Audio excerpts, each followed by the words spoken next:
90%. A conference last year on coral reefs came to the conclusion that by 2025 there will be no coral reef systems on the planet. Victims of acidification, ozone depletion, pollution, and global warming. And of course, we live in a world where most people find it convenient to deny all of those things. What we are all constantly doing is looking for scapegoats for the mistakes that we made. Why are the fish disappearing? Ask the government scientists, who I call biostitutes. They're disappearing because the seals are eating them, or the dolphins are eating them. We just get rid of those pelicans. We'll be able to save the fish. Do you know that 40% of all of the fish taken out of our oceans is fed to livestock? It takes 70 fish caught out of the ocean to raise one salmon on a salmon farm. The pig has become a larger aquatic predator than the shark. Pigs consume more fish than all the sharks in the ocean in the form of fish meal. And chickens are eating more fish than all the world's albatross and puffins put together. In fact, we're fishing out the sand eels, these tiny little fish in the North Sea, for the purpose of providing fish meal to chickens on factory farms in Denmark. And domestic house cats are eating more fish than all of the harp seals on the east coast of Canada. By over 1.7 million tons is by how much they're doing it. Cats don't eat tuna, by the way. If a tuna ever met a cat, I don't think that the cat would come out of it. It's not a natural food.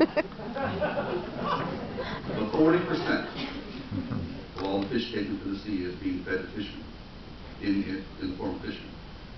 Now, when people say, fishermen aren't going to willfully wipe out a species because there's no future in it, what that means is that they're not mindful of this thing called the economics of extinction. There's money to be made in driving a species into extinction.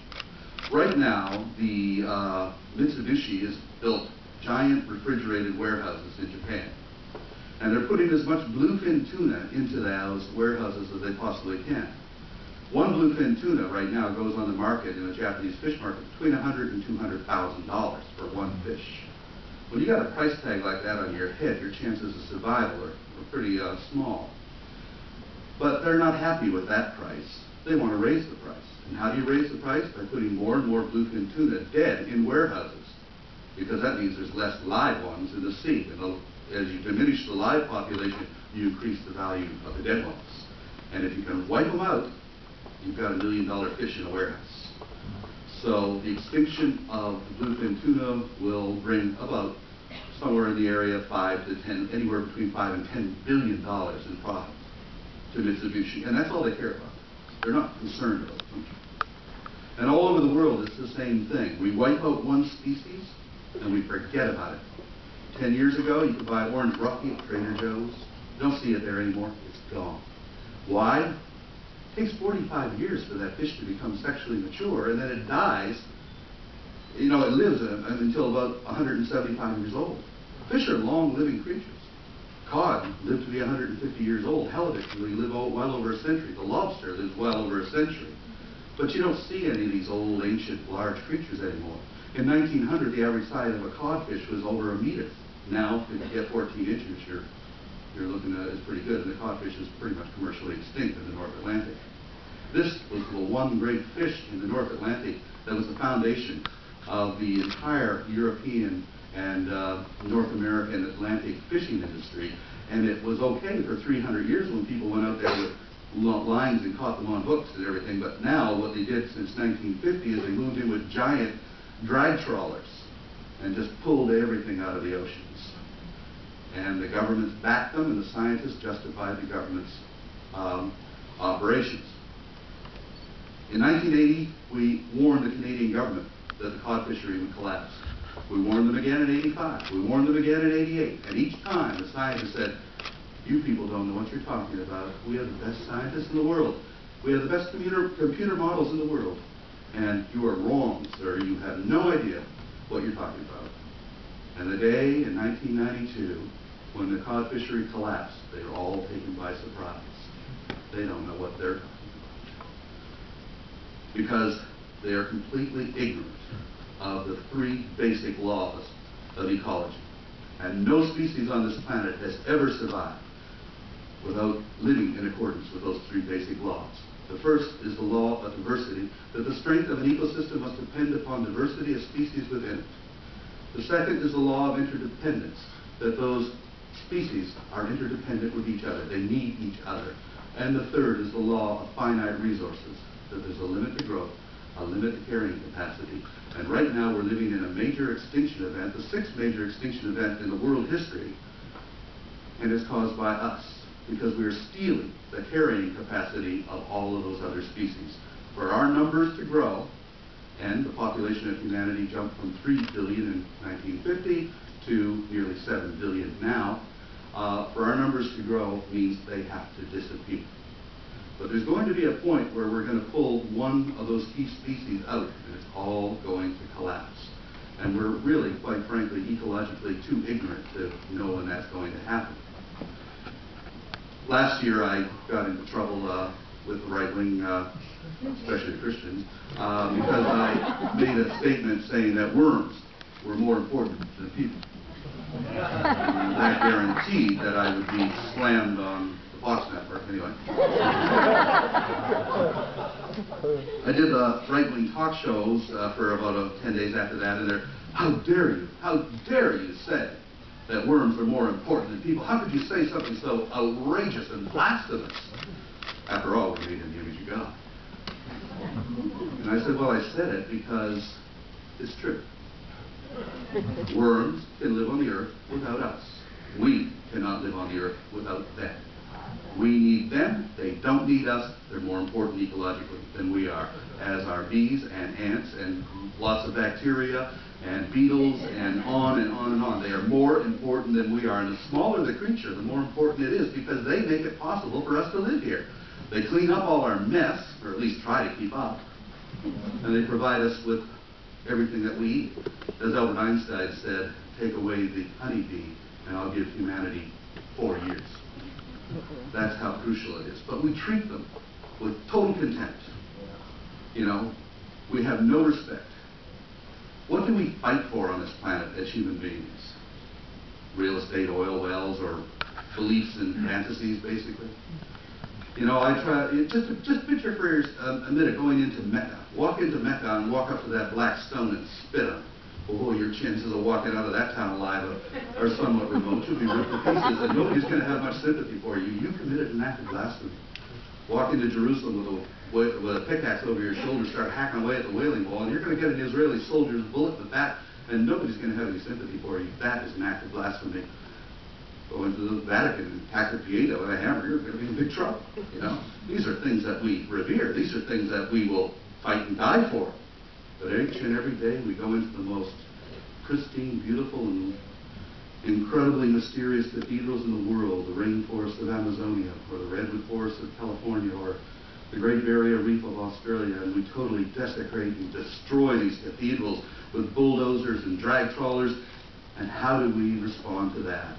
Oh, a few people write letters to politicians, and there's some petitions are drawn up, and a few people jump up and down in animal costumes with protest signs, but that's pretty much it. But if the Great Barrier Reef or the rainforest of Amazonia or the redwood forest of California were as sacred to us, if we revered them as much as an old wall in Jerusalem, a hunk of meteorite in Mecca, or a piece of marble in Rome, we would fight for it. And we would fight with passion. But we're so alienated from the natural world that we don't see that. And therefore we let it fall down around us as we adapt to diminishment. More and more we adapt to diminishment. If this is 1965, and some of you who were around back then, like I was, would just think, if I were to say to you then, you know, in 30 years, you're going to be buying your water in plastic bottles and paying more for that amount of water than the equal amount of gasoline.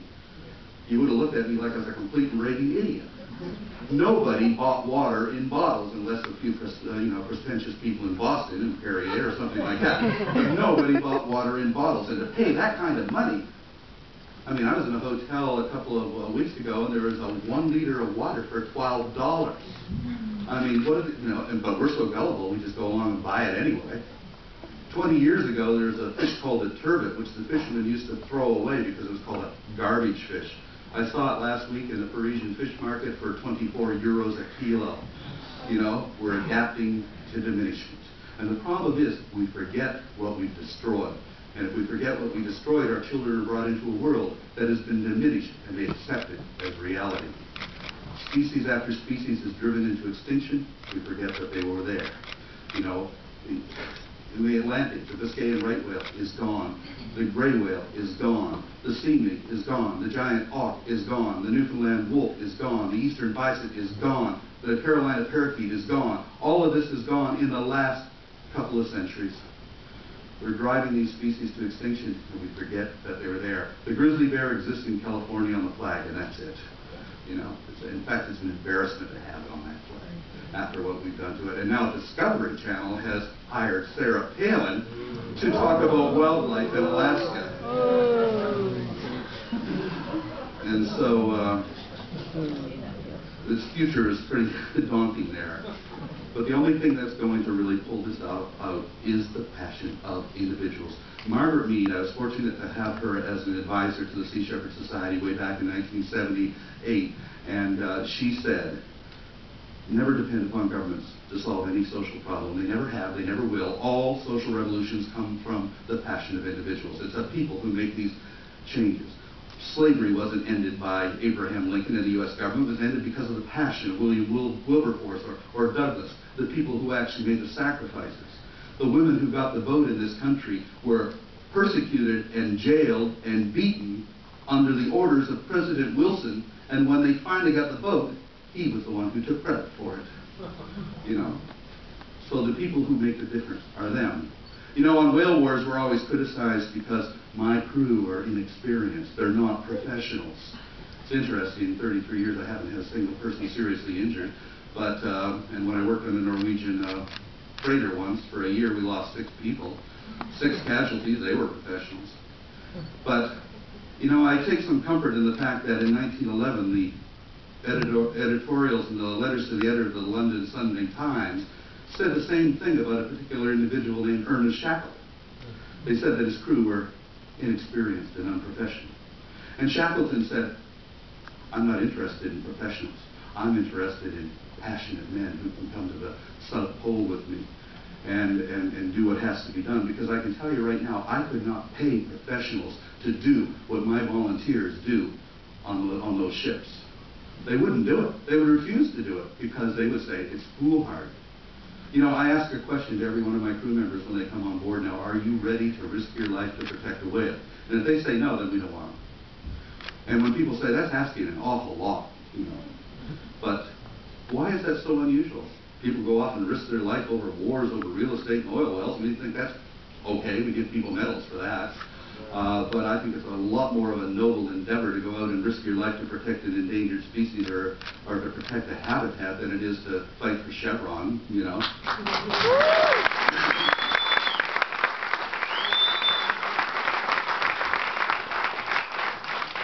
I was quite fortunate in my development over the years. I was raised in an eastern Canadian fishing village. And when I was 10 years old, I spent summer swimming with beavers, and that were in a pond nearby, and got to know them quite well. And the next summer, I went back to look for the beavers, and I couldn't find them. We found that trappers had taken them all out over the wintertime. And I became pretty angry. I began that winter to walk the trap lines and free the animals and destroy the traps. So I became an activist quite early. And when I was 12, I shot a boy in the rear end with a BB gun who was about to shoot a bird. The interesting thing is, Dixie Lee Ray, the former governor of Washington, wrote in her book, Trashing the Planet, it was an anti-environmentalist book. She said, evidence of Watson's insanity can be seen in the fact that he shot a boy in the rear end with a BB gun when he was 12 to save a bird. Any boy who would shoot another boy to protect a bird is insane. My answer to Dixie was, you know, in my hometown, every other kid shot every other kid with a BB gun. I happen to have a practical reason to shoot the kid.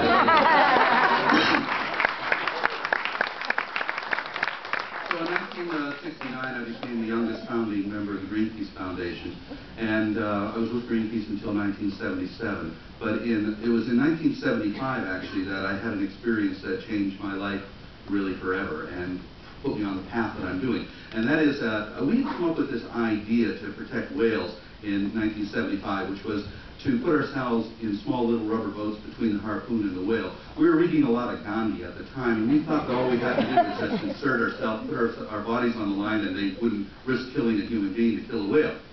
So Bob Hunter and I found ourselves in a little Zodiac inflatable in front of a 150-foot Soviet harpoon vessel. This is just 60 miles off the coast of California, by the way, before the 200-mile limit. And this vessel was barreling down on us at 20 knots, and in front of us, fleeing for their life, were 8 magnificent sperm whales. And every time the harpooner tried to get a shot, I was able to maneuver the boat to block the shot. And I was feeling really good about this, and this lasted for about 25 minutes when suddenly the captain on the Soviet vessel came running down the catwalk, screamed into the ear of the harpooner, looked at us, smiled, and then he brought his finger across his neck, and that's when I realized Gandhi wasn't going to work for us that day. Suddenly there's this incredible explosion, and this harpoon flew over our head and slammed into the backside of one of the whales in front of us. And it was a female, and she screamed. And if anybody's ever heard a whale scream, it sounds just like a woman in pain. And she rolled on her side in a fountain of blood, and suddenly the largest whale in that pod slapped the water with his tail and dove and disappeared, and swam right underneath of us and threw himself out of the water straight at the harpooner on that Soviet vessel. But they were waiting for him with an unattached harpoon, and he pulled the trigger and hit that whale in the head at point-blank range with an exploding harpoon, and that whale fell back into the water screaming and rolling in agony on the surface in his own blood. And suddenly, as he was rolling about, I caught his eye. He looked right at me. And suddenly he dove, and I saw a trail of bloody bubbles coming at us real fast. And he came up and out of the water at an angle so that the next move was to fall forward and crush us. He would have fallen right on top of us. But as his head rose up out of the water, I could see this eye, an eye the size of my fist. And what I saw in that eye changed my life forever, because I saw understanding. He understood what we were trying to do. And after all, the sperm whale has the largest brain of any animal on this planet. Our brains, 1,300 cubic centimeters. Their brains, 9,000 cubic centimeters. And so I saw that he understood what we were trying to do, because I could see his muscles tense. And he pulled himself back, and I saw his eye disappear beneath the surface, and he died. He could have killed us, chose not to do so. And so I feel personally indebted to that whale, to the fact that I'm still alive. But I saw something else in that eye. Pity. Not for himself, but for us. That we could take life so thoughtlessly and so mercilessly, ruthlessly, and for what? The Russians were killing sperm whales for spermaceti oil. Not to eat, but for spermaceti oil, which is used for lubricating very hot equipment, high heat resistant lubricating oil. And one of the things that it is used for is for the construction and manufacture of intercontinental ballistic missiles. And I said, here we are, destroying this incredibly beautiful, socially complex, intelligent, sentient creature for the purpose of making a weapon meant for the mass extermination of human beings. And that's when it struck me. We are insane. Ecologically insane, sir. So, what that has done is make me immune to criticism. Because we don't do what we do out there for people. We do it for the whales. We do it for the sharks, for the turtles. They are our clients, not people. So in 1986, when we sank half of Iceland's whaling fleet and destroyed their whale processing plant, it was a hit that took them 17 years to recover from. The former colleague from Greenpeace came up to me and said, I just want to let you know that what you did in Iceland was despicable, reprehensible, and an embarrassment to the movement. And I said, so? I said, well, I think you should know I think you should know what people feel about what you did. I said, look, John, didn't sink those whaling ships for you. Didn't sink them for Greenpeace. Didn't sink them for any human being on the planet. You find me one whale anywhere on this planet that disagrees with what we did that day, and I promise you we will not do it again. But until then, we will continue to do it. And you know, the interesting thing about it is that we're always criticized as being this really violent, criminal, militant, pirate organization. But in 33 years of operations, we've never injured anybody. We've never sustained any serious injuries. We've never been convicted of a felony crime. And we've never been sued. The reason being, we target criminals. And criminals don't want to go to court.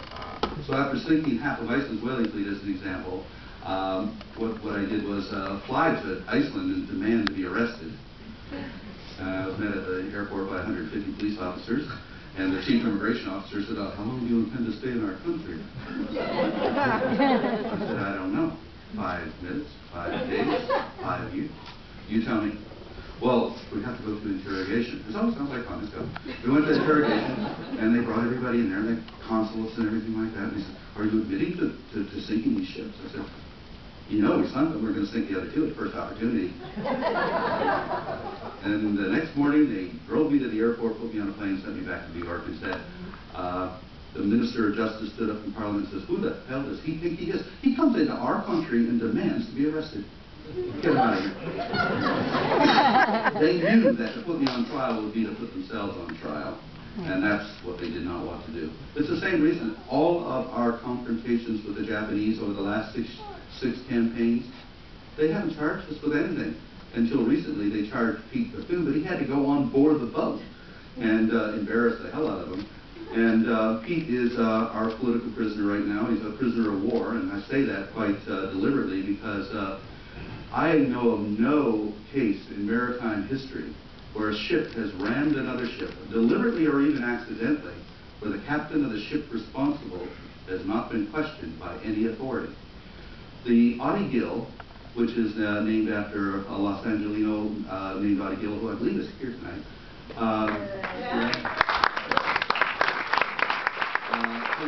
Audie donated the funds to secure this vessel, and the vessel was one of the fastest vessels in the world. And so it was deliberately destroyed by the Shonan Maru No. 2, which cut it in half and sank it. The Audie Gill flew the New Zealand flag, and the incident took place in the Australian Antarctic Territory, and the other ship was Japan. But not one person from the authorities in New Zealand or Australia or Japan has questioned that captain.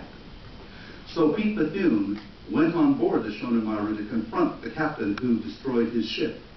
And it wasn't an easy task to get on that boat. He boarded it from a jet ski while the ship was doing 17 knots in the Antarctic in the dead of night, and he had to get through 6-foot-long spikes and through a net to get on board. His first attempt he fell, and they had to go back and retrieve him in the wake of the vessel. But he got on board, and he stayed on board for an hour and a half before they even realized he was there. He was waiting for the sun to come up so Chris could fly over with a helicopter. And then Pete just simply walked up and knocked on the door, which was rather funny because the Japanese crew member who was on board came out and looked at him, and then he said, "Get out of here." He'd go like this. And then he looked around to find, he was totally mystified as to where he came from. And then he walked into the bridge and shut the door. So Pete just followed him in, and that was the last we saw of him. And actually, I should tell you that I heard from Pete 3 days ago from a letter to his lawyers, and he says he's having a good time. So not to worry about him. He says he hasn't been jumped by any sumo wrestlers yet. But Pete knew what he was doing because, you know, if you're willing to risk your life to protect a whale, a few months in jail in prison, or a few months in prison in Japan is not that big a sacrifice. You know, in 2003, two of my crew, Alex Cornelison and Allison Lance, jumped into the waters at Taiji, cut the nets, and freed 15 dolphins. Yeah, they were jailed for 3 weeks.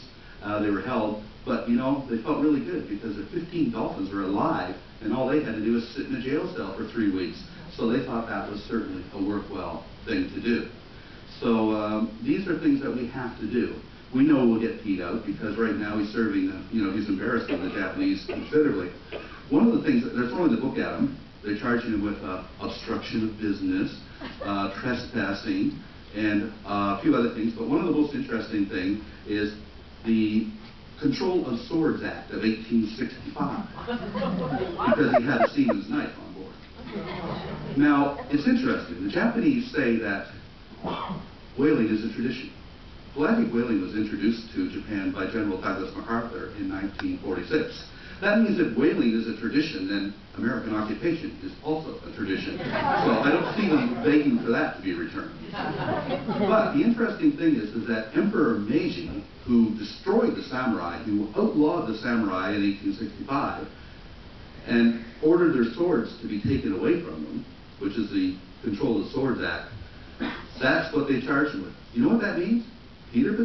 Captain Peter Bethune is the last samurai.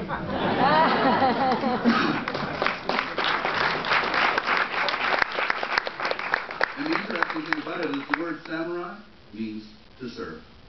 And so he was, as we are all, serving the cause of protecting our oceans. And I think we can all do that in many ways. You know, I never get really pessimistic because I always believe that there's a solution to every problem, and that the solution usually is an impossible one. But that shouldn't get in our way of thinking that we can change things. A good example, 1972. The very idea that Nelson Mandela would be president of South Africa in 1972 was impossible, unthinkable, unimaginable. Even Nelson never thought that that would ever happen. He didn't think he'd ever get out of prison.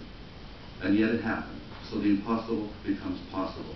So all the impossible questions can be answered eventually by tapping into the passion of individuals. Because of Diane Fossey, mountain gorillas in Rwanda continue to survive. David Wingate, who's a biologist in Bermuda, because of that one man, the Bermuda storm petrel survives. You know, because of the actions of ODA here just in this area, they're protecting this fish species or that fish species can make a crucial difference. You know, every species out there is precious. And well, you know, when we save them or save a habitat, we're making an incredible contribution to the future. You know, the Iroquois used to have they have a philosophy that you make no decision in your life until you take into account the consequences of that decision on all future generations. And we have a hard time thinking about the next generation. In fact, in the next election is pretty much about as far ahead in the future as we tend to look. And that usually is not a very hopeful prospect. But so the problem is that to be a conservationist, you really have to look at it in terms like this. What is this world going to look like 100,000 years from now, 1 million years from now? Because everything we do in this generation right now will determine what kind of planet this will be 1 million years from now. And species that are wiped out, species that are protected, you know, the quality of life, the ability of the planet to support itself. All of these things we are impacting right now. It is an awesome responsibility, and for the human species, it's probably our greatest challenge. The single most important issue right now on this planet is the destruction of biodiversity, the destruction of life. And we're going to push that too far.